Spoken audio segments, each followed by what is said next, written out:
Hello friends, എല്ലാവരും സുഖമായിരിക്കുന്നു വിചാരിക്കുന്നു. അപ്പോൾ ഇന്ന് നമ്മളൊരു നാടൻ കണ്ണിമാങ്ങ പിക്കിളാണ് ആക്കുന്നത് കേട്ടോ. അതിനുവേണ്ടി ഇത് നല്ല കഴുകി വൃത്തിയാക്കിയിട്ട് ഞാനൊരു ടവൽ ഇതുപോലെ നന്നായി റാപ്പ് ചെയ്ത് വെച്ചിട്ട് അതിൻ്റെ വെള്ളപ്പറ്റൊക്കെ കളഞ്ഞിട്ടുണ്ട്. വെള്ളം തീർത്തുണ്ടാവാൻ പാടില്ല കേട്ടോ, അല്ലെങ്കിൽ ഇത് പൂപ്പിൽ പിടിച്ചു പോവും. അത് കാരണം നമ്മൾ ഇതുപോലെ നന്നായിട്ടൊന്ന് റാപ്പ് ചെയ്തിട്ട് ഫാനിൻ്റെ അടിയിൽ വെച്ച് ഉണക്കിയെടുക്കണം. ഇതുപോലെ ഒരു ഭരണിയിൽ ഇടുന്നതായിരിക്കും ഏറ്റവും നല്ല അച്ചാർ, നല്ല ടേസ്റ്റ് ഉണ്ടാവും. അല്ലെങ്കിൽ നിങ്ങളൊരു ഗ്ലാസ് ജാറിലേക്ക് ഇടുക കേട്ടോ. അപ്പോൾ ഞാൻ മാങ്ങ നന്നായിട്ട് ഉണക്കി എടുത്തിട്ടുണ്ട്. ഇനി നമ്മൾ കല്ലുപ്പാണ് എടുക്കുന്നത്. കല്ലുപ്പ് എടുത്തിട്ട് ഫസ്റ്റ് തന്നെ നമ്മൾ കുറച്ച് ഈ ഭരണിയിലേക്ക് ഇട്ട് കൊടുക്കുകയാണ്. അപ്പം അതിലേക്ക് ബാക്കി മാങ്ങയൊക്കെ ആഡ് ചെയ്തിട്ട് അതിൻ്റെ മുകളിലും ലെയറായിട്ട് ഞാൻ കല്ലുപ്പ് ഇട്ട് കൊടുത്തിട്ടുണ്ട് കേട്ടോ. ഇത് നമ്മൾ അടച്ച് വെച്ചിട്ട് എല്ലാ ദിവസവും ഒരു പ്രാവശ്യം നമ്മളിതൊന്ന് ഇളക്കി നോക്കണം. അപ്പം എയർ ടൈറ്റായിട്ട് വെക്കണം. അതിന് വേണ്ടിയിട്ട് ഞാനൊരു കോട്ടൺ തുണി എടുത്തിട്ട് ഇങ്ങനെ നന്നായി കെട്ടി വെക്കുന്നത് എയർ ടൈറ്റായിട്ട് അതിൻ്റെ മുകളിൽ മൂടി വെച്ച് കൊടുക്കുന്നുണ്ട്. ഇത് നമ്മൾ 1 വീക്കോളം ഇങ്ങനെ വെച്ചിട്ട് നേരത്തെ പറഞ്ഞ പോലെ എല്ലാ ദിവസവും ഒന്ന് ഇളക്കി നോക്കണം.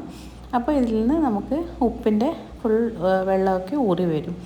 ഇപ്പോൾ ഇതാ നമ്മുടെ മാങ്ങയുടെ ഷേപ്പൊക്കെ ഇങ്ങനെ മാറി ഇതുപോലെ ആയിട്ടുണ്ട്. ഇനി നമ്മൾ ഇതിൽ നിന്ന് വെള്ളം ഒന്ന് ഊറ്റിയെടുക്കുക, മാങ്ങ സെപ്പറേറ്റ് ആക്കി വെക്കുക. ഓക്കെ, ഇനി നമ്മൾ അതിൻ്റെ ഗ്രേവി റെഡിയാക്കാൻ വേണ്ടിയിട്ട് നമ്മൾ ഈ അച്ചാറിൻ്റെ മെയിൻ പാർട്ടുണ്ടല്ലോ. അപ്പോൾ ഞാനിവിടെ കശ്മീരി മുളക് പൊടി എടുത്തിരിക്കുന്നത് ഏകദേശം ഒരു 1/4 കപ്പോളം എടുത്തിട്ടുണ്ട്. അതിനകത്തേക്ക് കുറച്ച് കായ ഇട്ട് കൊടുക്കുന്നുണ്ട്. ഏകദേശം ഒരു 1 to 1.5 ടേബിൾ സ്പൂണോളം ഞാൻ കായ ഉപയോഗിച്ചിട്ടുണ്ട്. ഇവിടെ ഞാൻ 1 കിലോ മാങ്ങ മാത്രമേ എടുത്തിട്ടുള്ളൂ. അപ്പോൾ അതിനനുസരിച്ചാണ് എടുക്കുന്നത് കേട്ടോ. അതൊന്ന് ചൂടാക്കി മാറ്റി വെച്ചിട്ടുണ്ട്. പിന്നെ കുറച്ച് കടുക് എടുത്തിട്ടുണ്ട്. ഏകദേശം ഒരു 3 ടേബിൾ സ്പൂണോളം എടുത്തിട്ടുണ്ടാവും. അതും തരിതരായി പൊടിച്ചെടുത്തിട്ടുണ്ട്.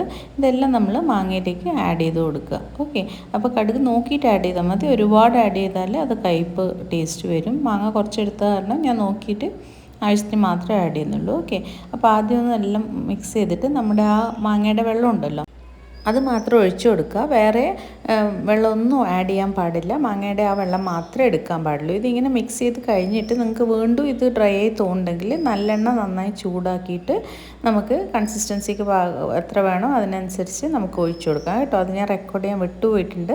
അപ്പോൾ നമ്മൾ ഇതുപോലെ ഭരണിയിലിട്ട് വെക്കുക. ഇത് എത്ര നാൾ വേണമെങ്കിൽ സ്റ്റോർ ചെയ്യാം. തീർച്ചയായിട്ടും ചെയ്ത് നോക്കണേ.